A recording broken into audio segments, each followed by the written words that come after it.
Hello everybody, welcome to the Daily Sip. My name is Oliver and my mission is to bring you closer to organic Japanese green tea. And today what we're gonna dive into is actually how can I judge a matcha from its quality when I buy it. So when you're going to your vendor or you're gonna buy your matcha online, one very important thing is that you ask the vendor if the harvest is the first one in the year.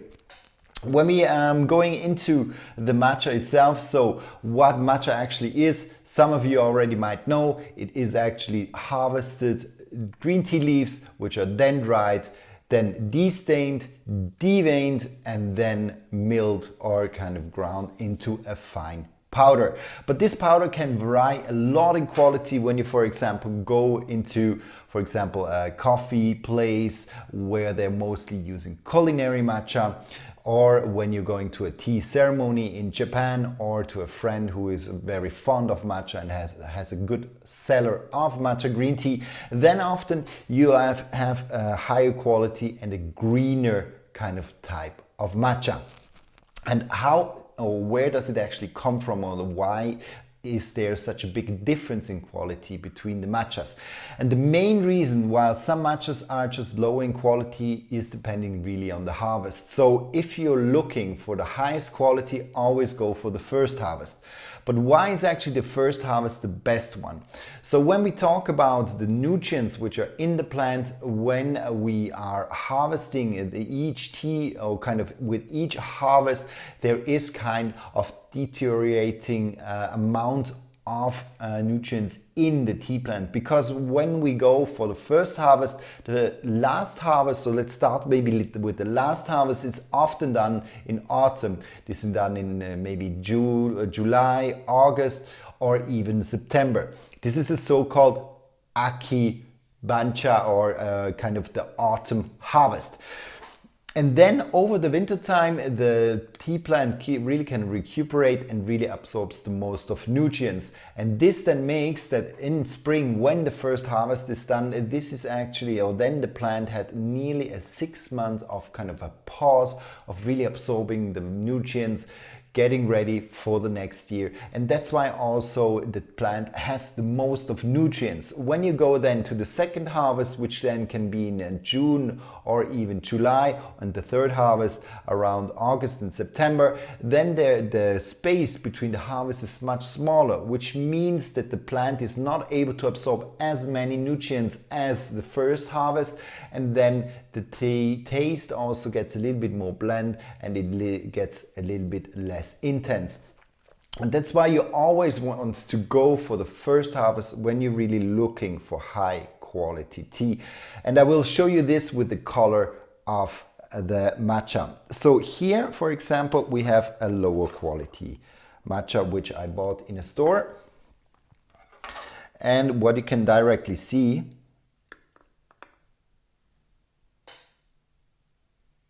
is that this tea already has kind of a more yellowish color to it, but still quite okay green. So this tin was around $30 in terms of price. Then here what we have is actually a matcha which consists of the first and the second harvest. So what we already can see is that there's a massive color difference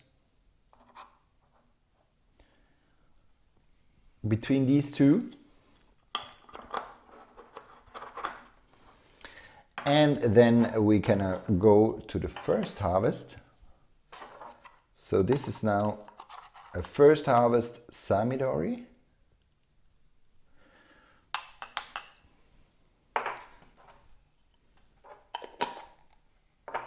And now we're gonna show this closer. So you can really see, so this is the first harvest. This is the first matcha which I showed to you, and here you can really see that the color of the matcha is a little bit brown when we compare it to this one. So you can really see this here definitely is a later harvest, second harvest, maybe even third harvest, but I would guess it's around a second harvest matcha, and it's not very well shaded. And the shading also gives this more intense kind of green, intense green color, which with a second harvest matcha you don't have. Then we have here the second harvest and first harvest mix. So this is a blend between two. This often farmers do just to get down a little bit the price, but still the taste is very accurate and very fine of this one here. But also when we compare it with the first harvest, you can see a slight color difference, that this one is a little bit more yellowish, goes a little bit more in the yellowish color. So this is really the difference then between these two matchas. And in terms of taste, there's quite a big variation.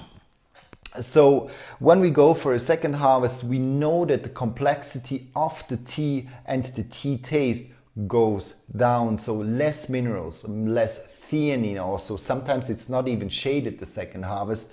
So it's less sweet, and the catechins, so the bitter particles, they get more kind of space in the taste profile. So you will have a less sweet and a more bitter, more stringent tea when you drink it. And this I want to do right now.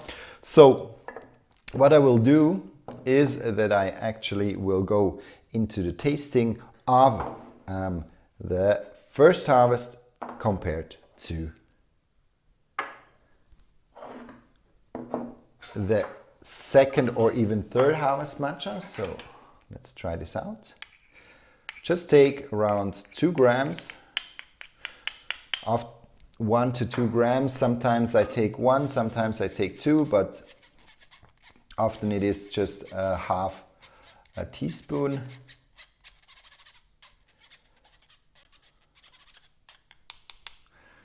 Good. This is number 1. And this here, number 2.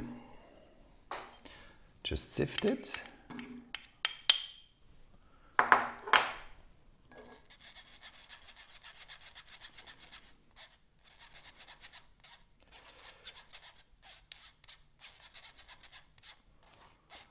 Good.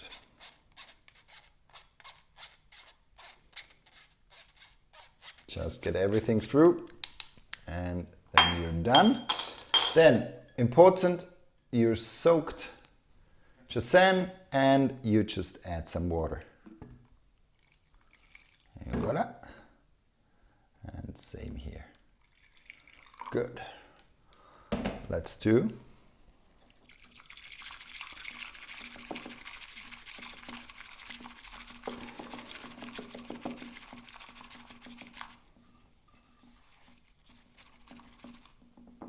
Good. Maybe clean it. Voila. And let's go to the second.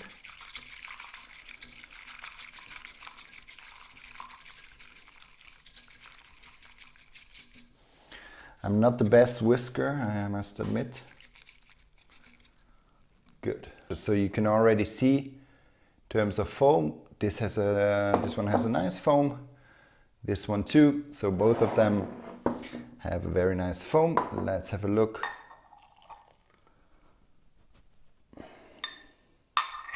In terms of color,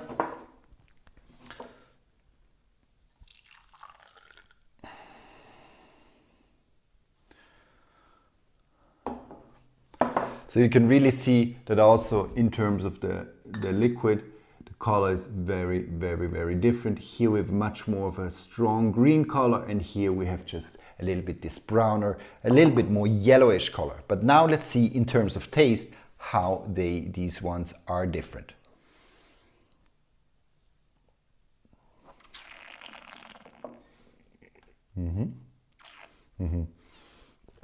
You get immediate, so you have much more in the overhang. Kind of the strongest flavor is this bitterness, this astringency. It's a little bit of a flat taste. It's a little bit more of a powdery taste, and that's the problem when you're going for the second harvest tea. So very important, if you want to have a matcha taste and you want to have the most sweet one, the second harvest or even the third harvest will bring you the matcha taste, but you will have quite an astringent tea. When we go with this one here,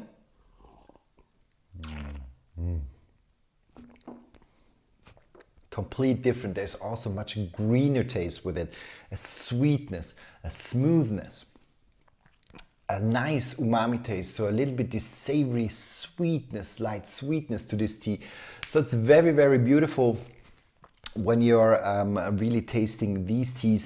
It is just amazing in terms of how the first harvest changed to the second one.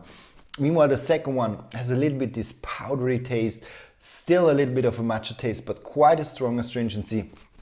Meanwhile, the first harvest is actually going more into a very sweet, beautiful, and also a little bit more of kind of a green, refreshing note. This is mainly due to the fact that the astringency, so both teas actually are on a similar level in terms of catechins, but the theanine, so the amino acid, which is coming from the roots to the top of the leaves, is much more in a longer shaded or in just this first harvest, which is just richer in this amino acid due to the fact that the plant could really absorb and the shading process is nicely done.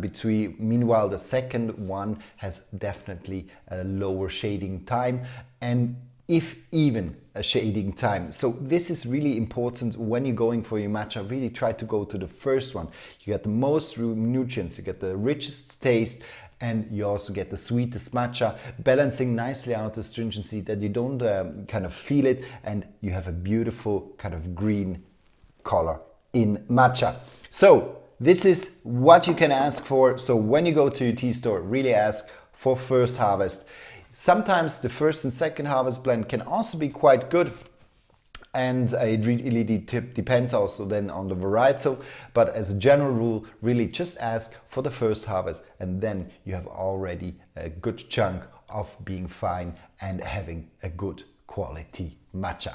Good. Thanks a lot for watching. This was this, and if you ever have a question, please feel free to ask me. Leave a comment or just ask me over Instagram or Facebook. I'll be happy to answer your question.